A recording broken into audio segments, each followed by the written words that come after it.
Portions of Native Roots Radio may be pre-recorded. It's a good day to be indigenous. Get up, stand up. They are going to become more brutal. Couldn't cut. He didn't cut again. Because all the hippies were trying to be Indians anyway. They're going to become more repressive because it's a matter of dollars and their illusionary concepts of power. Hey, Victor. We must live in balance with the earth. And also with recent happenings at Wounded Knee. I am awake.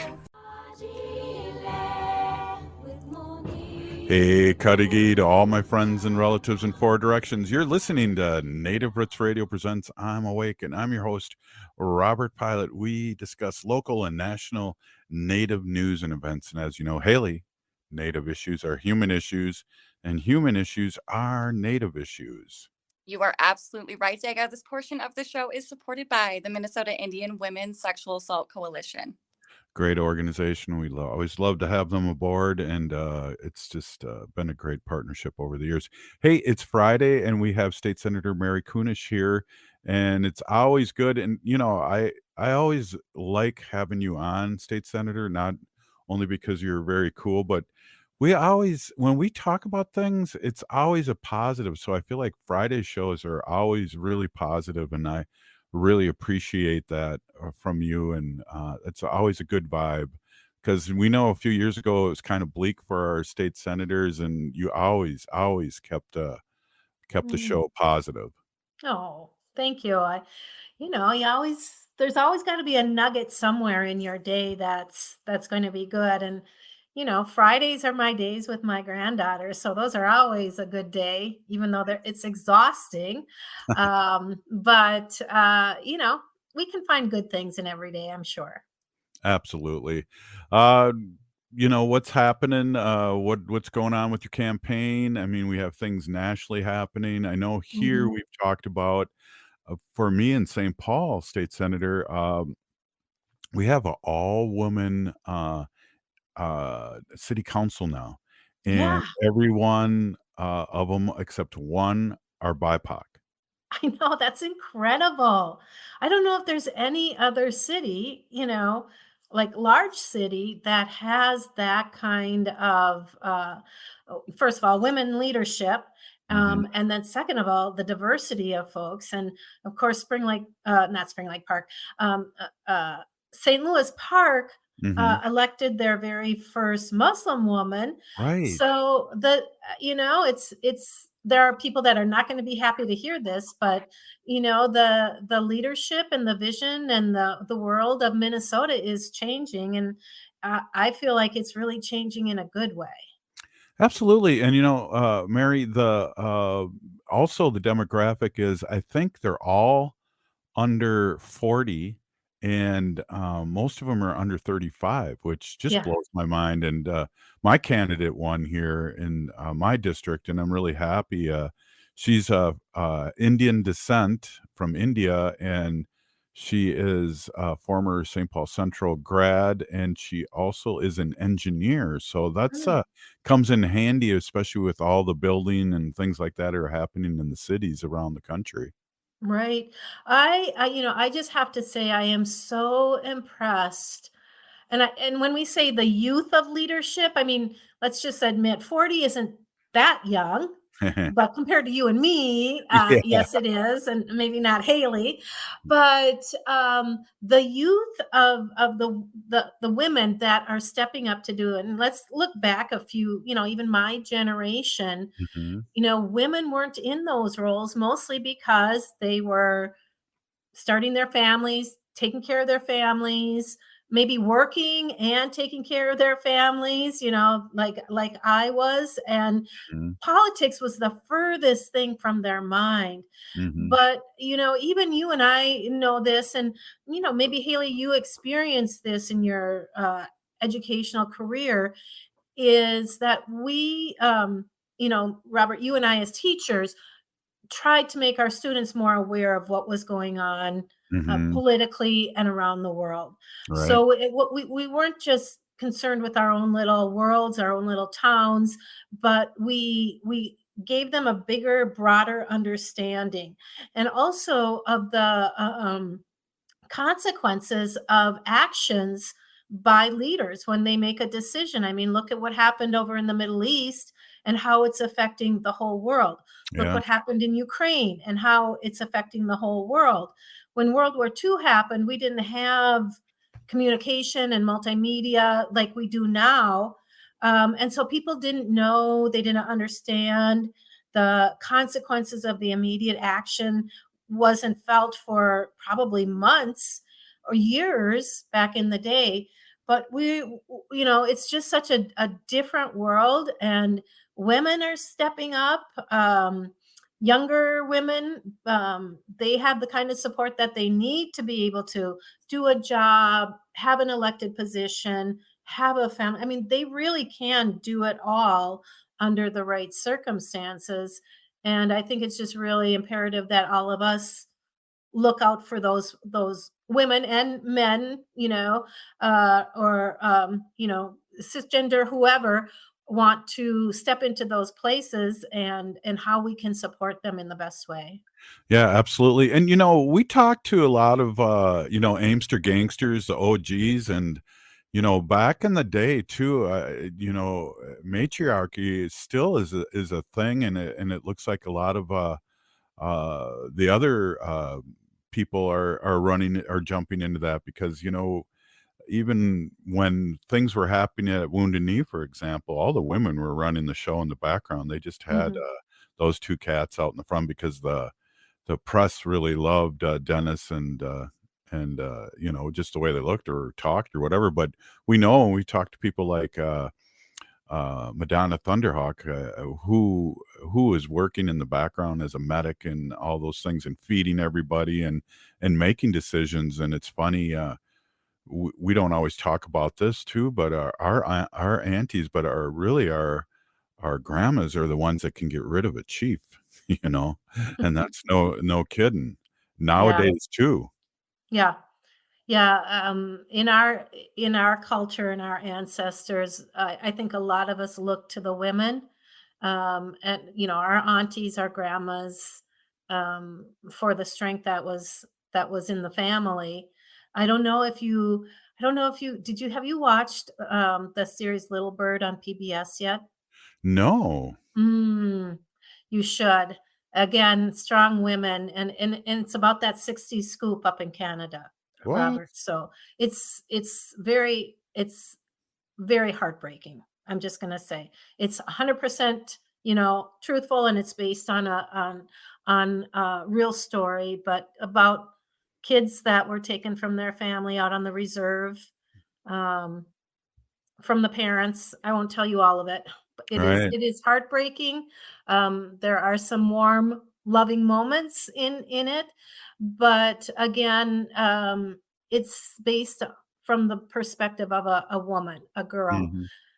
and the strength that we all have to call up every now and then. But I don't want to like minimize or belittle the value of the men in our culture, Right. and the role that they play in our culture.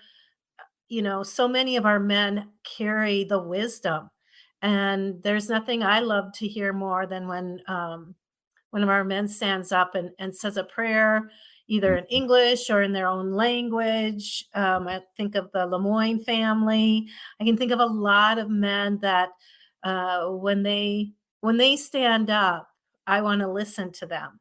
Um, there's not a Sometimes there's ones that I don't care to listen to, but I just feel like we're becoming empowered in a lot of different ways, and if we can recognize the value of being a male, a female, a two-spirit, whatever, that's really what's going to help us get back on our feet still in a lot of ways. We got less than a minute left here, and what I want to kind of say is that originally I started this show out saying Native Roots Radio, blank, blank, blank, Native Roots Radio, I'm awake.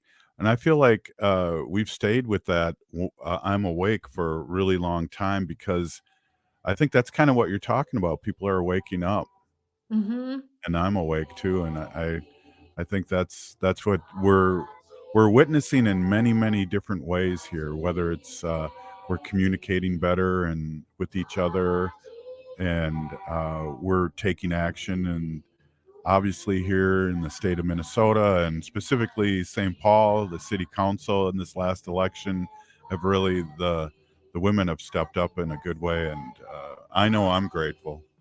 Good. I am too. Right on. Hey, we'll be right back. This is Native Roots Radio presents I'm Awake, and here with State Senator Mary Kunesh.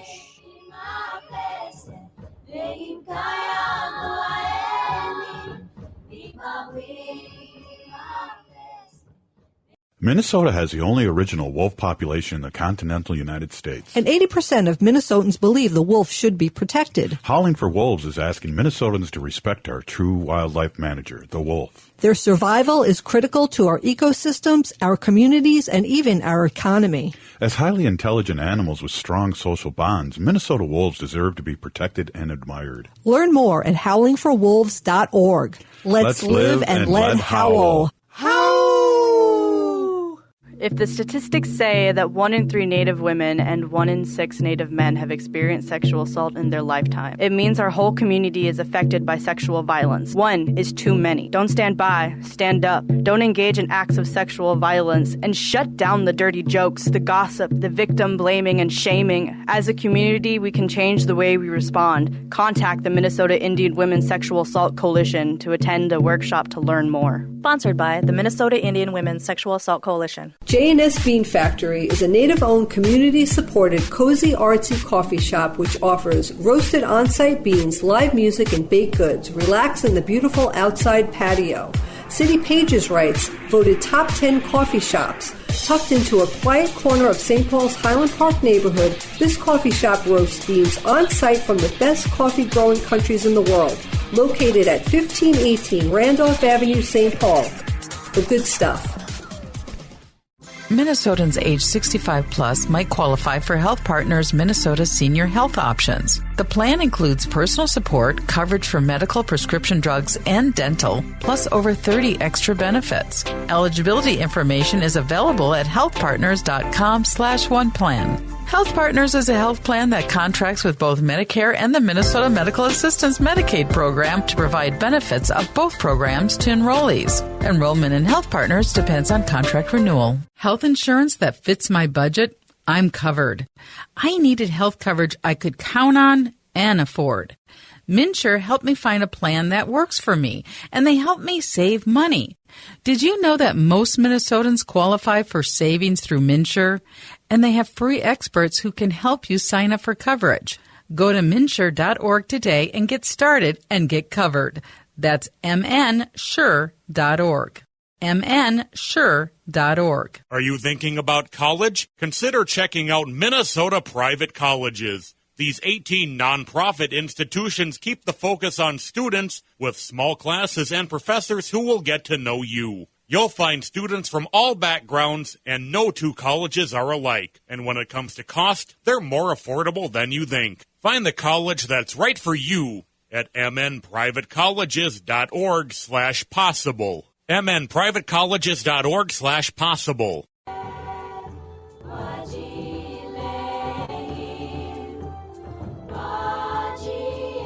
Hey, welcome back to Native Roots Radio presents I'm Awake.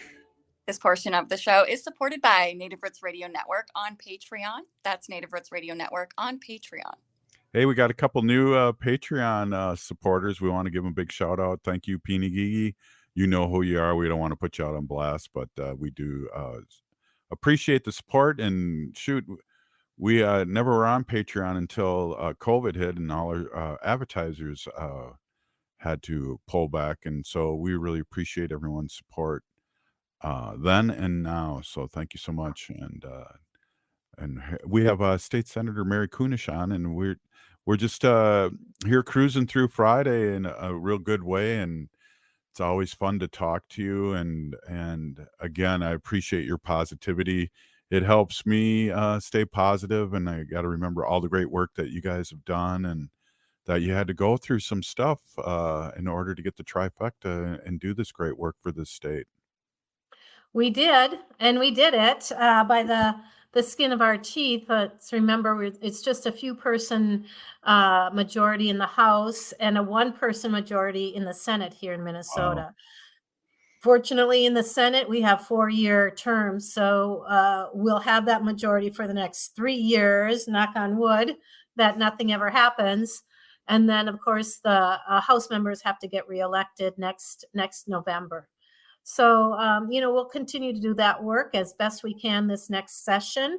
It was interesting this week. I had a meeting with the Minnesota Indian Affairs Council here, Minnesota Education Department, Indian Education here in Minnesota this week, and they gave me an update on all the good work that they've been doing this summer to implement the legislation that we passed last year. There's a bunch of grants that were going out for education workforce for American Indian folks. And those of you who are listening in Minnesota, I just want you to know this, that if you are an enrolled tribal member of one of our tribes here in Minnesota, you can attend any of our state universities and colleges tuition free, not just the University of Minnesota Morris, but any of our state colleges. Also, for the general population, if your family earns less than $80,000, you also can attend our state schools and colleges tuition free. So there's a lot of people that don't know that. And, talking about the barriers to getting teaching license, getting educated. But we're trying to break down those barriers as best we can. And interesting enough, I think it was North Dakota just passed that as well. Wow. Because they were losing Minnesota students, that came over to North Dakota. And then all of a sudden the Minnesota people are saying, oh, no, we'll just stay home. We can go free here. And so North Dakota then implemented it.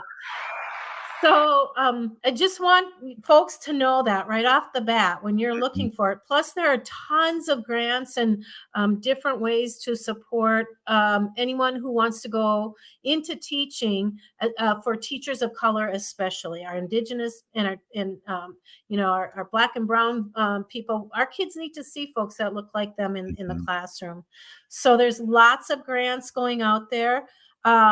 And a little update on the mascots. We outlawed using Indian images or names in any of our schools, K through 12, pre-K through 12 here in Minnesota.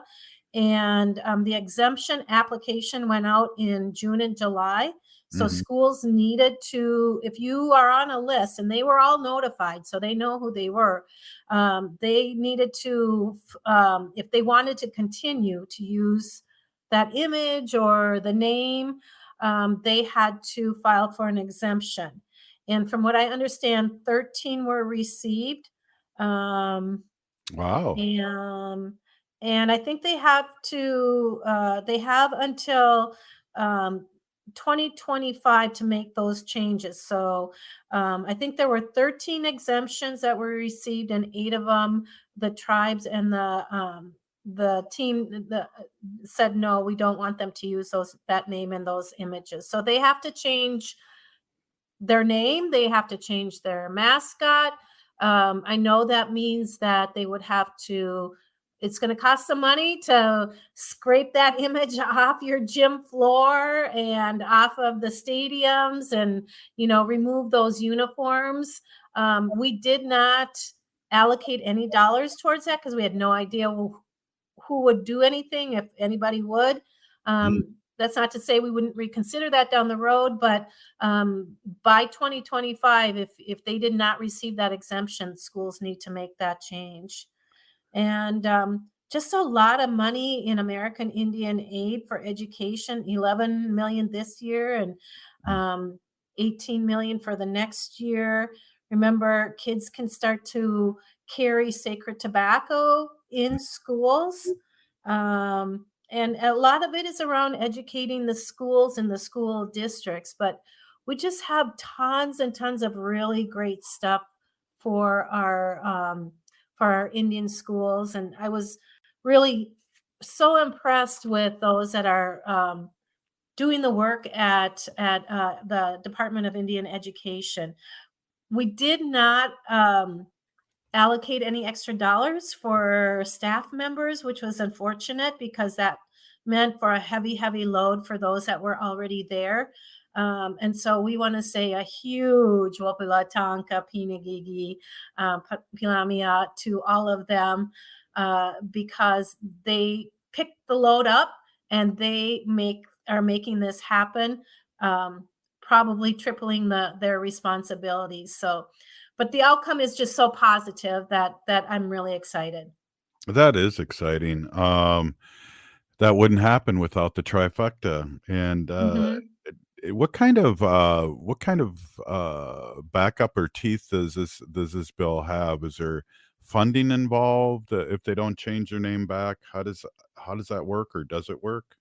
Well, there isn't any funding that was put into. Are you talking about the mascots? Yes, thank you. Yeah, we didn't have any money in there because again, we weren't sure who was going to apply for the exemption and who wasn't. But as the chair of education finance in Minnesota, I would be curious to hear if this is a hardship because, the last thing we want to do is take money out of the kids' actual resources for learning. So we don't want to take them to have to use their money for out of general ed or any of these other buckets that they receive. But I think I told you that we've been traveling around the state, visiting different schools, talking to administrators, students, teachers, whatnot. There was one school whose booster club was able to put together like $80,000 to redo their school gymnasium floor. And this had nothing to do with mascots. So this was just a regular. And so perhaps there are ways that the communities can come together and support their schools in that way. But, it was not my intent to cause extra burdens onto the schools. And sometimes that does happen. Yeah, it does. So what do we got to look forward to here? I know we got Thanksgiving coming up, and it's a family get together, and we all should remember why that is. We won't have you on next week because of that shopping day and then Thanksgiving. What are you and your family going to be doing? Well, I think we've got over 40 family members coming to dinner. Thankfully, not at my house, at my sister's house, but they're coming from far and wide. I can tell you that. Some folks that we haven't seen for a while, some family members we've just rediscovered in the last few years. My kids and grandkids will be there, so it'll be a full day of family and feasting. That's for sure. Wow, that's exciting. And it's that time of year. It's warm out. There's people moving here in Minnesota. Have you had any updates on that? Because I don't know who I was talking to, but or maybe it was a couple shows ago, Haley, that we were talking about people moving here and moving to Duluth. And I know Bob Blake from Red Lake was talking about the Solar Bear with the Solar News that people were going to be moving here, and then they stopped in the Twin Cities. Have you heard of any kind of shift in people moving here? And I know it's a safe place for our relatives to move here too, not just the weather. Yeah, I have, when a lot of the states were banning any kind of support for our trans kids, there were families that realized that their children weren't safe in the state that they lived in. And so there was discussion about a lot of families moving to Minnesota to be safe. My son was recently telling me about some friends of his whose family kind of migrated south, keeping a house here in the Twin Cities, but they're realizing that the heat is so intense during the summer and the lack of water. I mean, it's not conducive to a positive standard of living. And so they're all moving back to Minnesota. And I think we're going to see more and more of that. I know it happened during the pandemic. especially with the cost of living like out in California and what you can get for your dollar here. But that just raises the prices here, and it's that vicious circle. It is. Hey, thanks for stopping in and always being so positive. And really, I really appreciate you and all the work you've done over the years that we've been on and that we've met. And again, thank you so much, State Senator Mary Kunesh.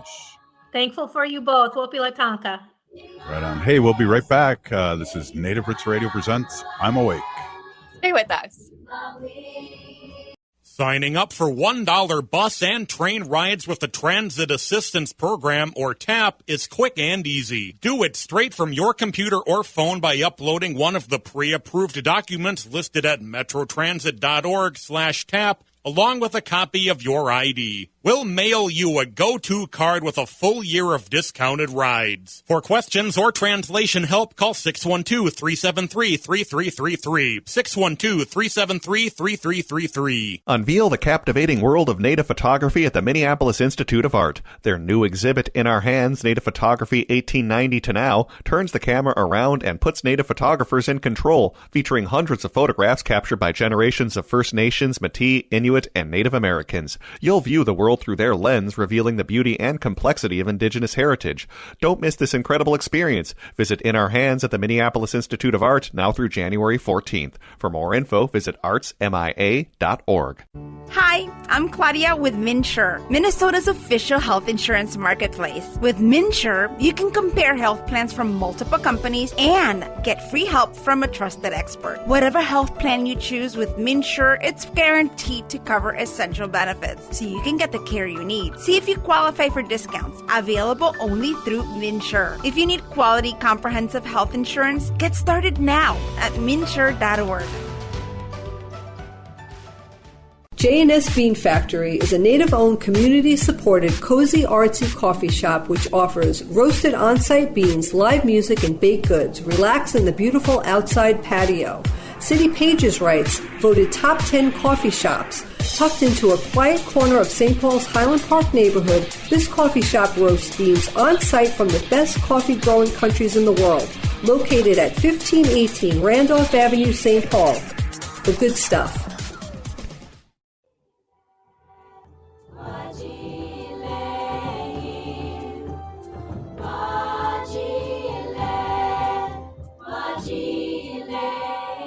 Hey, welcome back to Native Roots Radio presents I'm Awake, and I'm your host, Robert Pilot.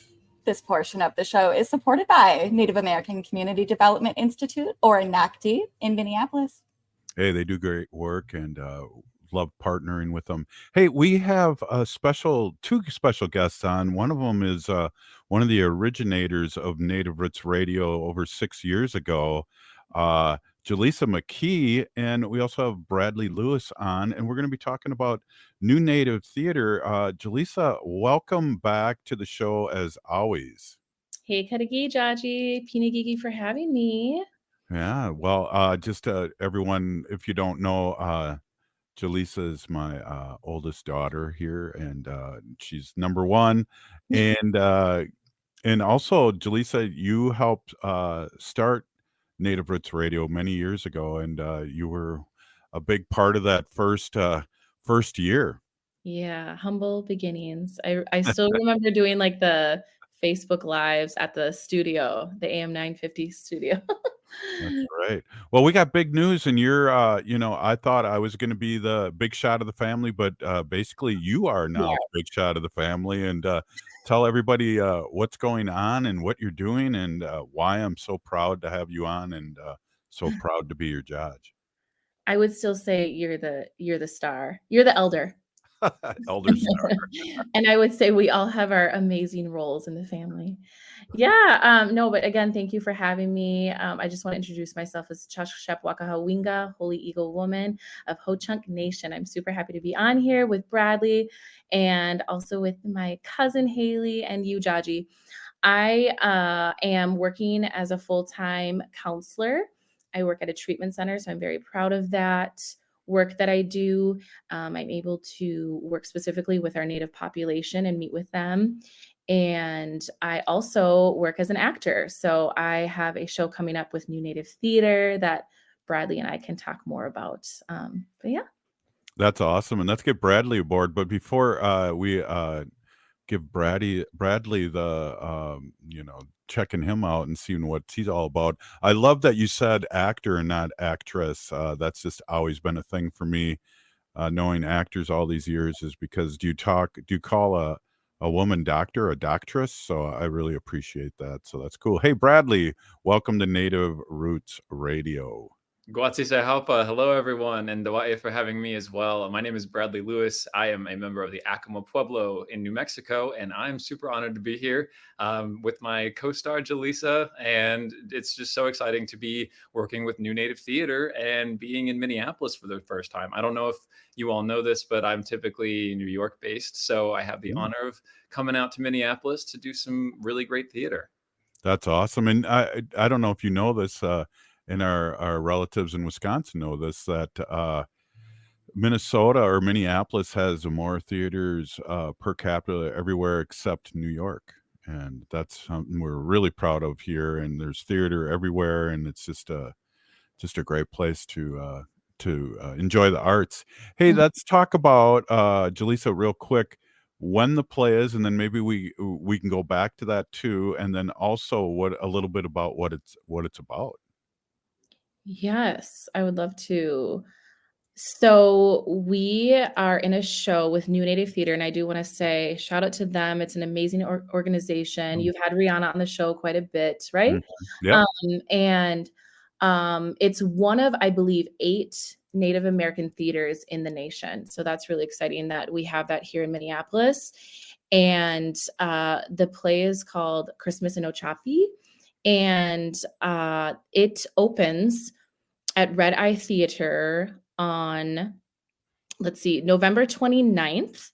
And our shows, and then the closing show is December 17th. Mm-hmm. And our shows are at 7:30 p.m. Wednesday through Saturday. And then on Sundays are the matinee shows at 2 p.m. Cool. And Bradley, maybe you can talk a little bit about what the play is about and what we can be looking for. So it's a super timely show because it's all about the holidays, which of course are just on the horizon for us all. And one thing about it, so we follow the Wheatley family. They're a Miccosukee family, which is a tribe based down in Florida in the Everglades. And my character, Junior, comes home for the holidays. He's got an older brother by the name of Donnie Boy. And they get up to all sorts of shenanigans. The mom, Virginia, and the father, Bo, played by Genevieve. What's Genevieve's last name again? Lane. Genevieve Lane plays Virginia, and Thomas Draskovich plays Bo. They're both amazing as well. David Valentine is playing Donnie Boy. But we all come home and we converge together. It's up to the interpretation of whether or not my character's been home in a while. So we're dealing with some seeing each other for the first time again, and then I'm bringing my fiance by the name of Audrey, played by the wonderful Jalisa McKee. And we come home. The catch is Audrey is white, and she's coming home for Native Christmas. And she's about to see what it's really all about.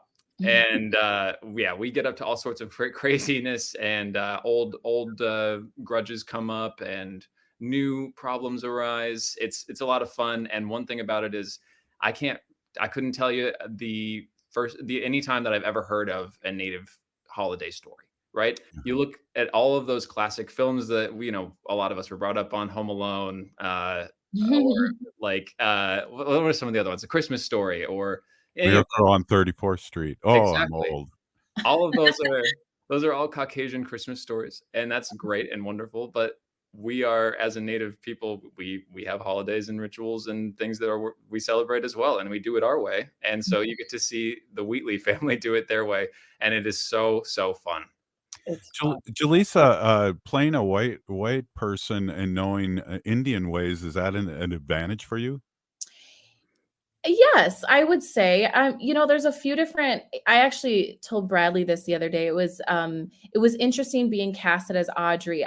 When I was auditioning, I knew I was up for Audrey or another character. Her name is Summer, and Summer is Native and from the tribe. So I thought that it was alluded to that I was going to be cast as the Native woman in the show. So it was a little bit of a surprise, but we kind of laugh because there's plenty of white people that have played Native people. Exactly. And so I am doing the opposite. And it's been an advantage in terms of understanding why this story is important. It's hilarious, I will say. I know I'm biased, but I think people will really enjoy the comedy element of it. But yeah, I think to play her is to understand kind of that other side of coming into community, that you really care about that community, but you really don't know and you don't understand. So I feel for her, and it's been really fun to play her. Audrey's doing her best. She's really She's doing her best.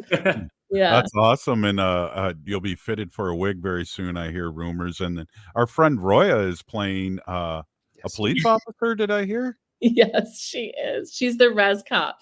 Yeah. Officer Patty. Right on. Yes, Officer Patty. It's been so much fun. Yeah, and I guess she was a part of the original reading of this play, or was that the last play you were in? I get them Of this one. Yep. Yeah. And Genevieve and Thomas were in the last production for those that came to see that. And it's really interesting, the contrast of that. I think we needed a comedy after that play. You Yeah. I cherish that time so much. So it's really going to be fun for people to see New Native Theater put on this comedy after following up that. That's a really good point. Go ahead, Brad. Sorry. I'm so sorry. We should plug Montana Cypress, the wonderful playwright. Yes, please do, Bradley. And he has created an amazing original piece that is really, it's truly unlike anything I've ever been a part of, and I've been lucky enough to do a fair amount of plays in the span of my career so far. This one is truly, it's unique, and it's so hilarious. We are laughing all the time in rehearsals, and Montana is so open to changes that fit the show. We had a running gig because all of the men in my family in this show, they all have long hair, and I obviously do not. And so we added a little funny bit about, like Virginia, my mom's like, why'd you cut your hair without telling me? And so it's the whole thing. Yes. And he's been so open to even the tiniest little details that kind of make the show fit specifically for the cast that we're working with right now. And he's so the playwright's with you working on the play. Yes. Oh, that in itself is amazing. Yes. Very hands-on. I'm so glad you brought that up, Bradley. Yeah, so give us the time. We got a couple more minutes here to kibitz, but that's get the dates and the time and the location again, Jalisa. Yeah, so it's going to be at Red Eye Theater. We open as soon as November 29th.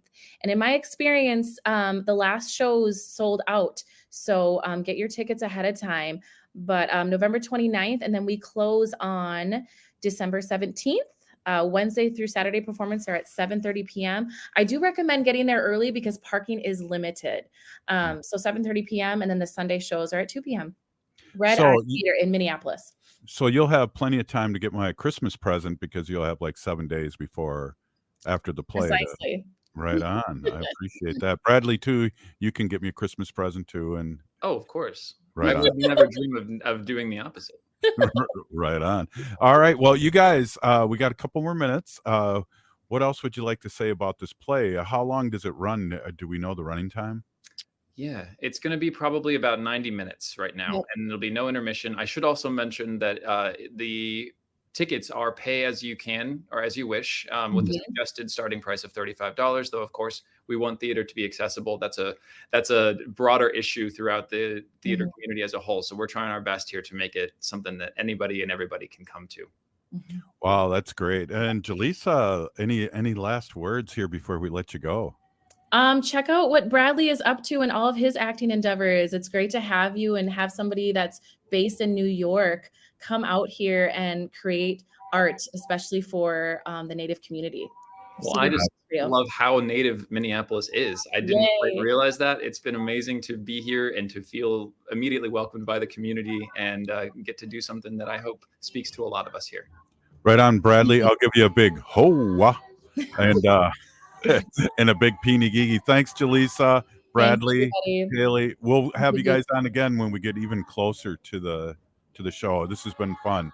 Hey, this is Native Roots Radio presents I'm Awake, and we'll be right back with Wendy in our Sacred Animal portion. Hoa. Minnesota has the only original wolf population in the continental United States. And 80% of Minnesotans believe the wolf should be protected. Howling for Wolves is asking Minnesotans to respect our true wildlife manager, the wolf. Their survival is critical to our ecosystems, our communities, and even our economy. As highly intelligent animals with strong social bonds, Minnesota wolves deserve to be protected and admired. Learn more at howlingforwolves.org. Let's live and let howl.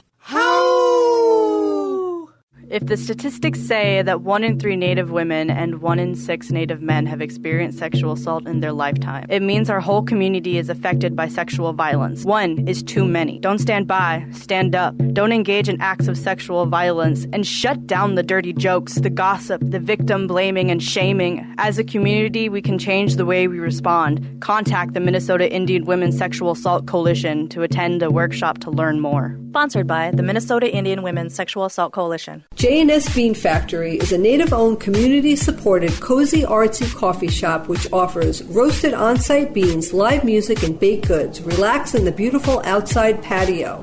City Pages writes, voted top 10 coffee shops. Tucked into a quiet corner of St. Paul's Highland Park neighborhood, this coffee shop roasts beans on-site from the best coffee-growing countries in the world. Located at 1518 Randolph Avenue, St. Paul. The good stuff. Minnesotans age 65 plus might qualify for Health Partners Minnesota Senior Health Options. The plan includes personal support, coverage for medical, prescription drugs, and dental, plus over 30 extra benefits. Eligibility information is available at healthpartners.com/oneplan. Health Partners is a health plan that contracts with both Medicare and the Minnesota Medical Assistance Medicaid program to provide benefits of both programs to enrollees. Enrollment in Health Partners depends on contract renewal. Health insurance that fits my budget? I'm covered. I needed health coverage I could count on and afford. MNsure helped me find a plan that works for me, and they helped me save money. Did you know that most Minnesotans qualify for savings through MNsure? And they have free experts who can help you sign up for coverage. Go to mnsure.org today and get started and get covered. That's mnsure.org. mnsure.org. Are you thinking about college? Consider checking out Minnesota private colleges. These 18 nonprofit institutions keep the focus on students with small classes and professors who will get to know you. You'll find students from all backgrounds, and no two colleges are alike. And when it comes to cost, they're more affordable than you think. Find the college that's right for you at mnprivatecolleges.org/possible. mnprivatecolleges.org/possible.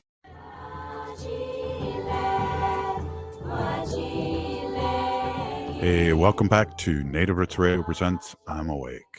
This portion of the show is supported by Howling for Wolves, protecting wolves for future generations. Oh! Hey, Haley, do you know what time of the year it is right now?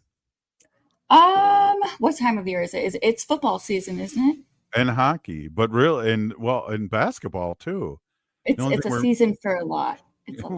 We're only missing baseball, but no, what I was going to say, it's like time to set up your insurance if you need to do that.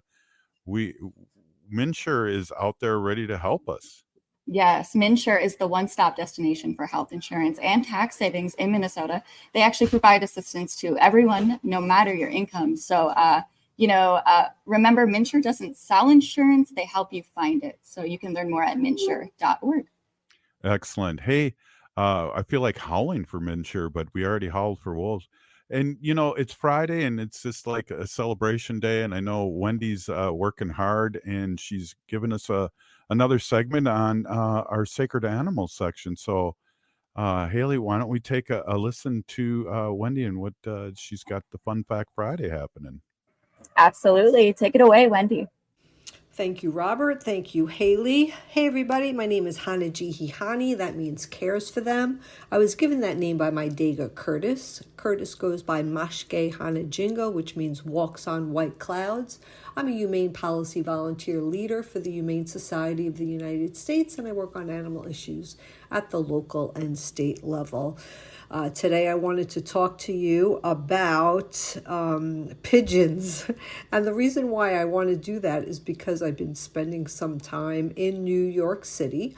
I was there today for most of the day, and I noticed so many pigeons around, and so many of them, you know, you could just walking down the sidewalk, they're there and they don't move. So you kind of have to like shuffle around, and they kind of scoot around avoiding people, but they're very pretty birds. They're have that like iridescent kind of shine to them, and they are very pretty. And I know a lot of people think that they're nuisances, and I'm sure that they are.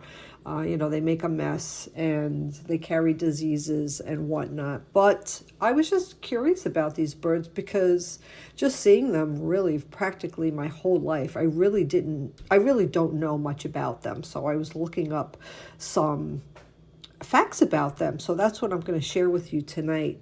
There are hundreds of types of pigeons throughout the world. The species found in New York City is the rock dove. They're mostly gray and white bird with the stout body and small head that perches on nearly every building in the city.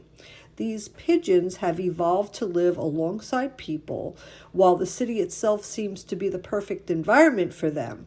Some of the reasons pigeons do well in New York City are because of the great perching and nesting spots. All of New York City's tall buildings and infrastructure is the perfect alternative to a rock dove's natural habitat on sides of cliffs. I didn't know that. So I guess you find a lot of pigeons around tall buildings because of that reason, and I'm just realizing that now. Of course, there is abundant food in New York City, whether people are feeding the pigeons or the birds find food on the ground or in the trash cans. Pigeons in New York City are able to sustain themselves entirely off of human food. So there you go. They could just eat McDonald's all day long or whatever they find on the ground. So there you go. They are fast reproducers. So fast reproduction. Pigeons reproduce all year round. The average time from mating until hatching is only 1 month. The chicks will leave the nest after another month, but not before more chicks are born. If the overall population starts to decline, reproduction rates increase to offset it.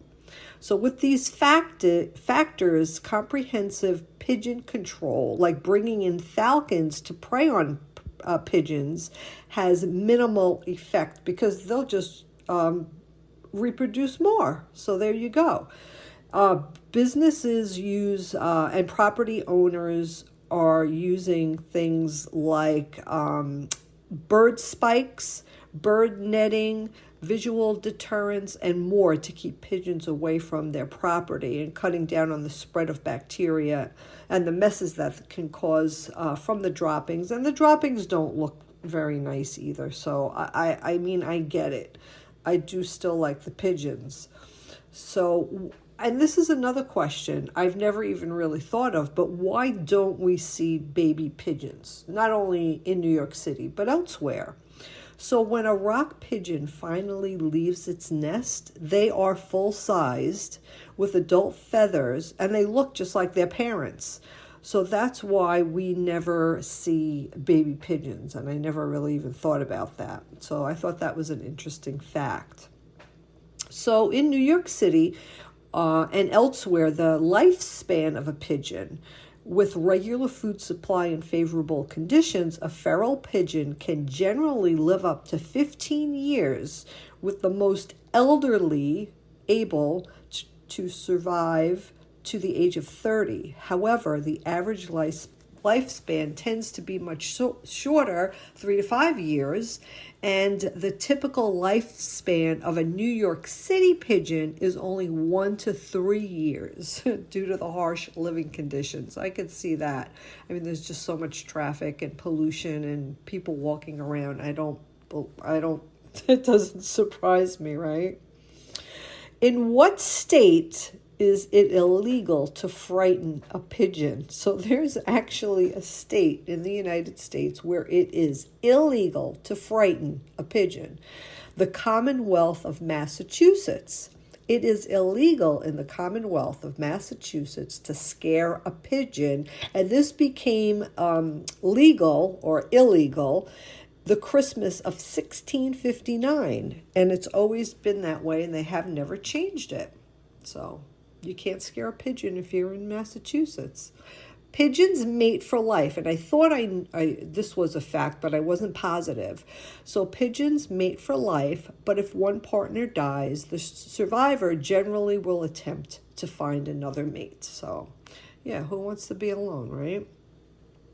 Often overlooked as a nuisance, pigeons are actually highly intelligent animals that can remember faces, see the world in vivid colors, navigate complex routes, deliver news, and even save lives. So we've all heard stories about the World War II pigeons who carried news back and forth, and that's really a wonderful thing. According to a number of environmental surveys and estimates, the number of pigeons in New York City is roughly 4 million. That is about one pigeon for every 2 people. With that many pigeons, there is no wonder why they are everywhere you turn. Pigeons spread out all across the 5 boroughs and do not migrate in the winter. Here is a very interesting fact about pigeons that I did not know, and I bet you most of you guys don't know either. Both the male and female pigeon produce milk. So produced from neck glands, infant pigeons look to both mom and dad for sustenance in the first few weeks of life. Staying warm is also a priority, so pigeons come with their own built-in down coats. They have a layer of soft, fluffy feathers they use to trap air bubbles and act as a layer of insulation. And despite their reputation, research shows that pigeons have amazingly visual, numerical, and memory abilities on par with some of the smartest bird species out there. So there you go. So just a few little fun facts about our New York City pigeons. And when you see a pigeon, you can remember all of these wonderful fun facts that I just shared for you. And back to you, Robert. Back to you, Haley. Thank you very much. Wow, Wendy, thank you so much. Pinagigi. Hey, you've been listening to Native Roots Radio presents I'm Awake. We're still here. We are the 7th generation. And free Leonard Peltier. Now.